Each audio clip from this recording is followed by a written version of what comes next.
Okay, let's unpack this. We're diving into a really specific, pivotal time today. We're charting that, well, chaotic but kind of brilliant creative period in seasons 7 through 10 of the Power Rangers franchise. Yeah. This 4-year run, it's not just fighting monsters, is it? It's about the franchise basically reinventing itself under, well, enormous pressure, right as the original Haim-Saban era was winding down. What's so fascinating here, I think, is that this era, Lost Galaxy, Lightspeed Rescue, Time Force, and then Wild Force, the anniversary one, it really reads like a narrative pressure cooker. In really rapid succession, the producers just threw everything at the wall. New continuities, new kinds of Rangers, huge shifts in setting that were essentially testing the limits of the franchise, defining what it could be right before that big sale to Disney was looming. So our mission today is to trace those shifts. We're going from deep space exploration and these mythical swords to suddenly grounding everything in government rescue teams, then boom, time travel and corporate security forces. And wrapping it all up with this massive anniversary blowout that literally happens right as the ownership changes hands. Let's kick off with Season 7, Power Rangers Lost Galaxy. Now, this series, based on Seiju Sentai Gingamen, it brought in probably the single biggest structural change since the original cast left, didn't it? It sort of broke the mold. Oh, completely. Lost Galaxy was really the first series to fully commit to that Super Sentai tradition. New cast, new setting, new mythology, every single year. Right. And that was a strategic move. It proved the franchise wasn't totally dependent on the old Zordon era continuity. It could actually sustain itself just on concept and execution. And the setting immediately just ramped up the scale. We're not just protecting Angel Grove anymore. Right. We're following this space colony, Terra Venture, this huge city arc sailing through space looking for a new home. And their power source, the Quasar Sabers, drawn from a stone on some distant planet, Miranoi. It gives the whole thing this mythical feel, very different from the sci-fi tech of In Space just before it. And the stakes also shifted, profoundly. Not just property damage anymore, but, mortal consequence. This season gave us that major aha moment, the one that really changed the tone of the whole series. The first time a Ranger was actually killed off on screen. Kendrix Morgan, the Galaxy Pink Ranger. Yeah. She was written out after sacrificing herself to protect Cassie, the Pink Space Ranger, and Terra Venture from Psycho Pink. But let's be clear, this wasn't just for shock value, was it?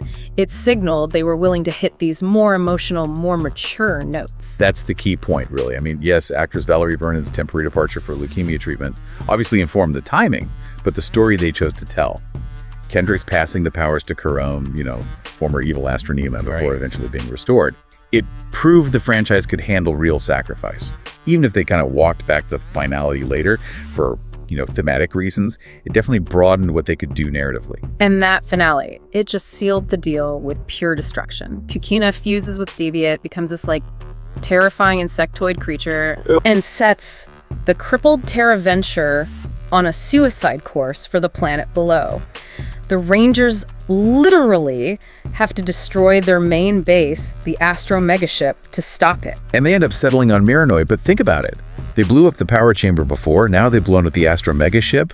This whole era of Power Rangers was kind of about creatively burning bridges, wasn't it? To make sure the next thing felt totally fresh. Makes sense. But after all that cosmic destruction, the logical next step, structurally anyway, probably had to be a complete reversal. Which brings us neatly to Season 8, Lightspeed Rescue. Okay, so after blowing up the megaship in deep space, why did Saban feel the need to ground the whole operation back on Earth? In a government HQ in Mariner Bay, California, that's some serious tonal whiplash. It feels like it, but it was probably a necessary grounding shift.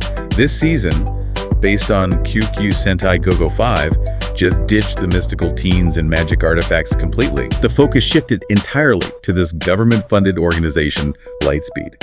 And the Rangers here, they're recruited civilians with actual relevant skills. Yeah. A firefighter or paramedic, a pilot.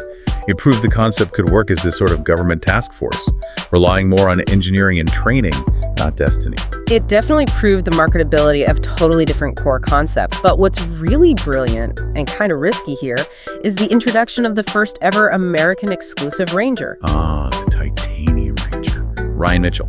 He had absolutely zero counterpart in the Super Sentai source material, Go-Go 5. That was a huge creative swing.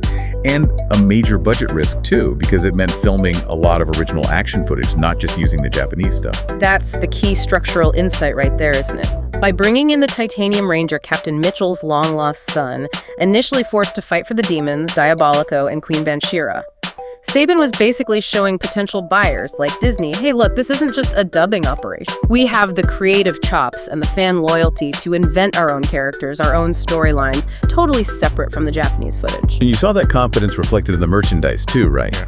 Sources list multiple video games, 3D beat-em-ups for PlayStation and N64, a 2D Game Boy platformer, even a PC activity center. It showed this grounded paramilitary idea was commercially solid. Okay, so we take that momentum and leap forward again. Season 9, Time Force.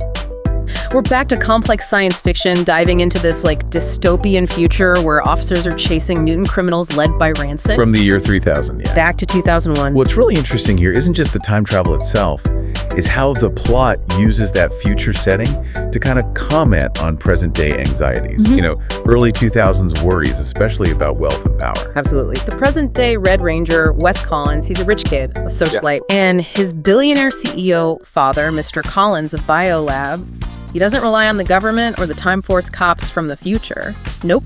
He forms his own private security team, the Silver Guardians, to fight the mutants. That's a really powerful narrative contrast. Yeah, you've got these government agents from the future trying to uphold the law, and they're running smack into this super wealthy present-day corporation, basically taking matters into its own hands. That storyline taps right into the whole emerging debate about privatizing security, wealth disparity. It's surprisingly deep stuff for a kid's action show. And then it gets even messier. Wes's estranged classmate, Eric Myers, gets his hands on Time Force tech, becomes the Quantum Ranger, and ends up leading the Silver Guardians. So now the heroes are kind of on opposite sides of this corporate versus public divide. It really highlights that question, who gets to wield power when security becomes something you can buy? And, this chaos on screen, it perfectly mirrored the business chaos happening behind the scenes. This season, Time Force, was the last one Saban Entertainment distributed until, 2011. The sources mention a planned Time Force movie got canceled after Turbo. A Power Rangers movie didn't do well. The writing was kind of on the wall. Yeah, the end of that era was so tied up in the corporate transition that the last 4 episodes of Time Force weren't even a normal broadcast finale. They bundled them together as a film-length home video called The End of Time. It's like the ultimate proof of a franchise and strategic flex. But even with all that business pressure, they still made time for continuity, didn't they? They made sure the full Lightspeed rescue team, including Ryan, the American exclusive Titanium Ranger, came back for a big team-up with the Time Force crew. Good point. It just proves that the internal lore, the story built across all those rapid shifts, was becoming more and more valuable. Which brings us to the grand finale of this whole 4-year run. Season 10, Power Rangers Wild Force. This is the big one, the milestone season, the anniversary, and the ultimate moment of corporate handover. Exactly. This season, based on the 25th Super Sentai Anniversary series, Haikuju Sentai Gear Ranger, it's the decade marker. It swings back to a fantasy mythology setting. The team's fighting the Orgs monsters, basically born from humanity's pollution. Right, pollution theme. With help from Wild Zords and Princess Shayla on this floating island, the Animarium. And it brings in that signature darker touch again, with the Lunar Wolf Ranger, Merrick Balaton. He starts off as this ancient warrior who was cursed and turned into an Org. It mirrors how the previous seasons were willing to embrace those more complex, darker backstories. But the real seismic event, the thing that makes this season absolutely essential for understanding the franchise's business history, is the sale. Okay, here's where it gets really interesting, like you said. Wild Force is the last season produced by Saban and the first produced by Disney. Simultaneously. The sale of Fox Family worldwide, which included Saban Entertainment, to Disney, meant the show physically moved networks. It went from the Fox Kids block to ABC's brand new Saturday morning block, ABC Kids, in the fall of 2002. It literally switched homes mid-season. It's like the perfect corporate transition artifact, isn't it? Yeah. Saban kicked it off, kept the creative momentum going, and Disney inherited this product that had just spent 4 intense years proving how resilient it was narratively through new casts, government concepts, time travel, even killing off a ranger. And what better way to cement that legacy, celebrate the end of one era right as the new one begins, than with the ultimate continuity flex, the Forever Red episode. Oh, just a masterpiece. Yeah. Both fan service and historical documentation rolled into one. It brought together 10 different Red Rangers from the entire franchise history up to that point. We're talking Jason, Tommy Oliver, Leo from Lost Galaxy, Carter from Lightspeed, Andros. Wow. It was such a clear statement. Look, despite the resets starting with Lost Galaxy, we've built this deep, compelling, and frankly bankable shared history. It really showed that all that structural testing, the Ranger death, the American innovation with titanium, the corporate critique in Time Force, it had created this cohesive internal universe that could actually transcend its own creative boundaries and the giant corporate takeover looming over it. So we kind of zoom out, connect this to the bigger picture. These 4 seasons did a staggering amount. They transitioned the franchise from one long continuous story to this annual reset model. Yeah. They gave us the first on-screen Ranger death, debuted the first purely American Ranger, but maybe most critically, they successfully navigated the sale to one of the biggest media companies on the planet while keeping their creative vision intact. It's an absolutely incredible snapshot of creative and commercial survival when you put it all together like that. Which leads to this interesting question, I think. Considering those huge structural changes, the ownership shift, the need to switch to entirely new casts every single year, starting with Lost Galaxy, how remarkable is it really that the franchise was still able to pull together all of those Red Rangers for Forever Red? Right at that moment. Right at that exact moment, that feat, the logistics, the creative dedication needed to bridge a whole decade of complex story right as the business handover was happening. It suggests that the internal commitment to the lore, to the story itself, was way stronger than any external corporate turmoil. It's just a spectacular example of story winning out over structure.